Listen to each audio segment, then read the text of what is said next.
blend into it.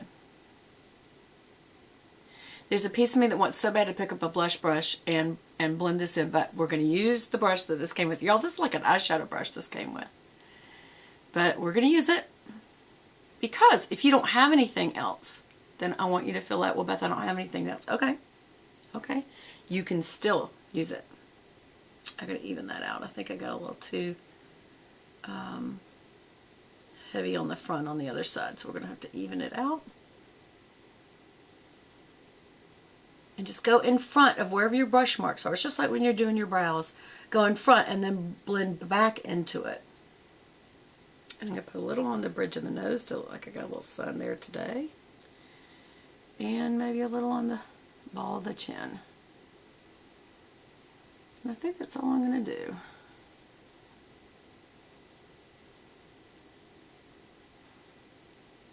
What do you think, y'all? What y'all think?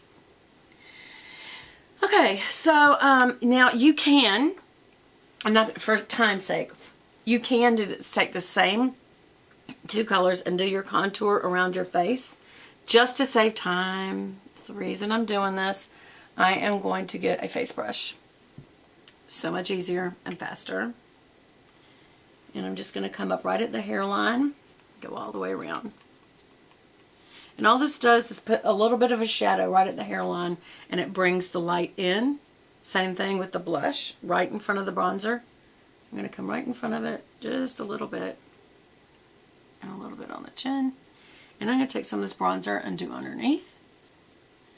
And all that does is give you a shadow where you got some fatty, or old age drop, or if you have jowls, and you want to kind of hide those jowls. You don't have to. You can like your jowls. But most people I've talked to that have them, they do want to get rid of them. So if you don't and you like them, I'm certainly not cutting down people who have jowls. Jowls is when it drops here, and pretty bad right here. So, and all I'm doing is trying to get some shading going. Again, it would just take longer. You could do it with what this came with. But this is what happens when you buy a cheaper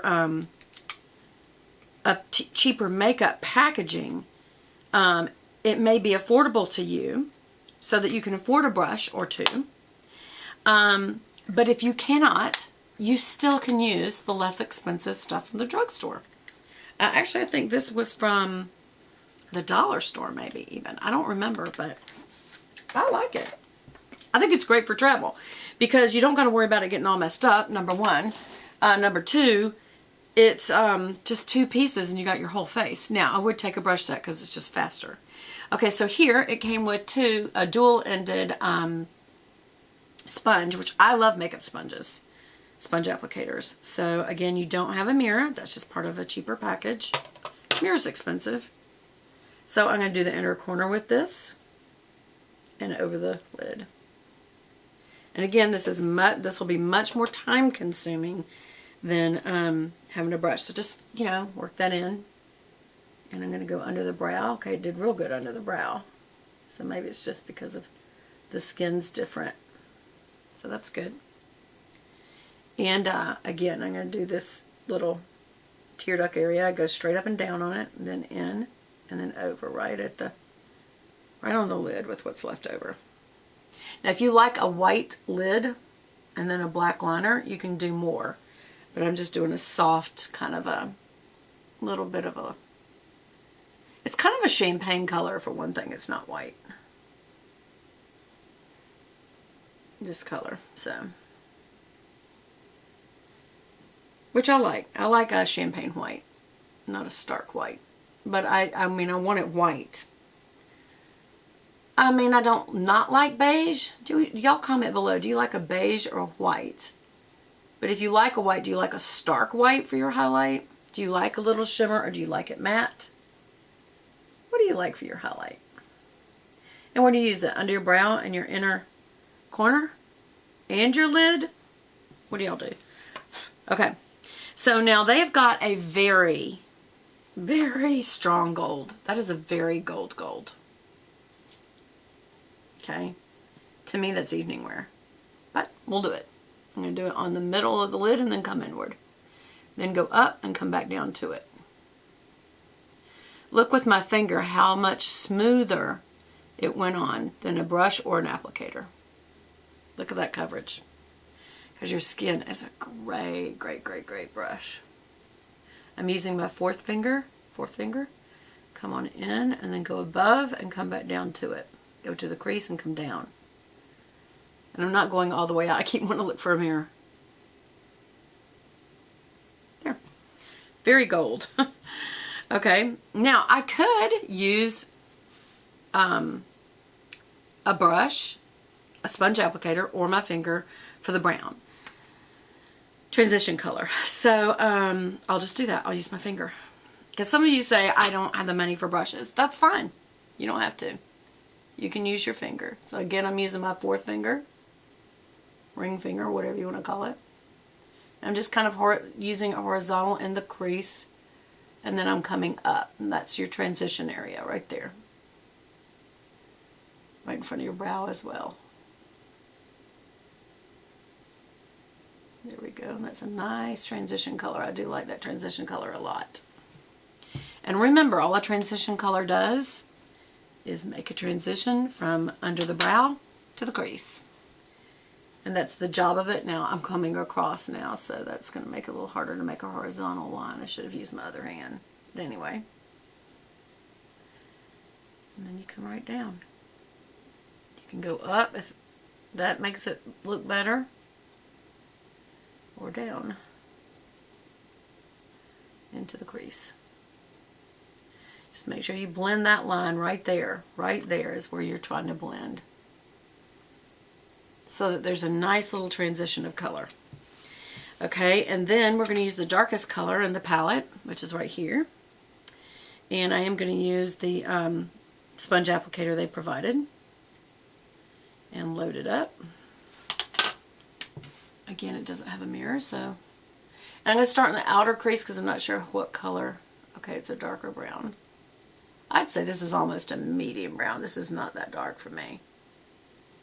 It's a nice little triangle shape, so it kind of helps you make that little outer V for you, which is nice, coming all the way into the lashes on that.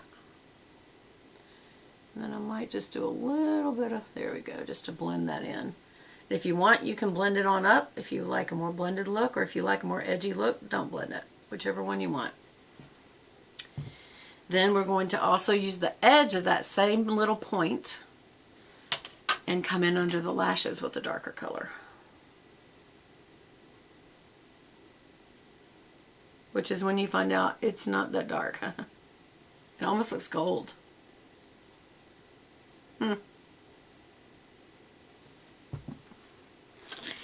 Alright, so yeah, it almost has like a brown orange color to it. Especially when you start using that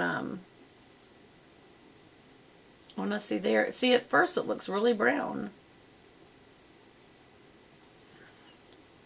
Let's edge out that end.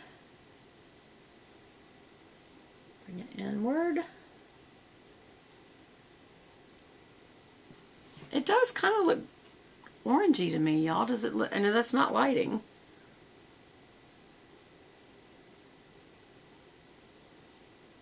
Just using that little point tip to come in, just like we did on this side. Make sure you got the lashes real good so there's no skin color there. And that's the look. Looks fine. I like it. I think this is a great palette. And again, this is by Ellen Tracy, and it does not even have a number or a color name. I'm sorry. It's just 4 colors. If you're not spending a lot of money on it, you don't got to worry about, oh, what if I never find this again? You're fine. You'll find something. All right, so we're going to use this Bye Bye Under Eye. My smart news came on, and it's trying to be smart and tell me something, but I don't want to hear it. Not right now. Okay. I'm going to use my other 4th finger and use some of this. This is just a sample of concealer. I have no idea if this is going to be a cut. Oh, this is medium. Y'all, it's probably too dark for me, but we're going to do it. So I only put on a little tiny bit because I do have this in the actual size. And I think it's light. Oh, this is light medium. What's that? That's light medium. Okay. That's my color? I don't think so. I think this should have been light, y'all. But anyway. Actually, let me clean that finger off. And what I'm going to do is mush these. So I'm mushing them together like that. God, it's really thick. You don't need a lot of this. I will just warn you. I may only do one of these 2 fingers. And you just dot right above that. Right above it. And then on out. And come back and dot it some more. Yeah, that's really thick. I'm going to use my other finger rather than smooth any of that on. And then I'm going to even use a different finger. Well, I guess I got some of it off. To kind of blend it out. I actually should have done this before I blushed and contoured, but this is a real live boo-boo, so you can see when you make a boo-boo, what do you do? Only thing is, when it's thick, it does have great coverage, but it really highlights your wrinkles. That's why I still think the best ever, where is it? I do like this. Y'all know I'm a big fan of the Age Rewind. If we use this sponge, it's probably got some on it. It does. That wasn't wise. What was it? My Rimmel. Y'all know that that's kind of watery. And the good thing, this is so thick, y'all. Look, it's almost sticky. Look at that. Now, the good thing about that is it will give you great coverage. I'm not going to use any more, even off that finger. But it just looks so dried out now. Oh my gosh. It's just too thick. I think I may have used just too much. And y'all saw I barely had any. Like, a pen size is all you need of this. I'm not kidding. That's all you need. Okay, so what I'm going to do is get me a concealer.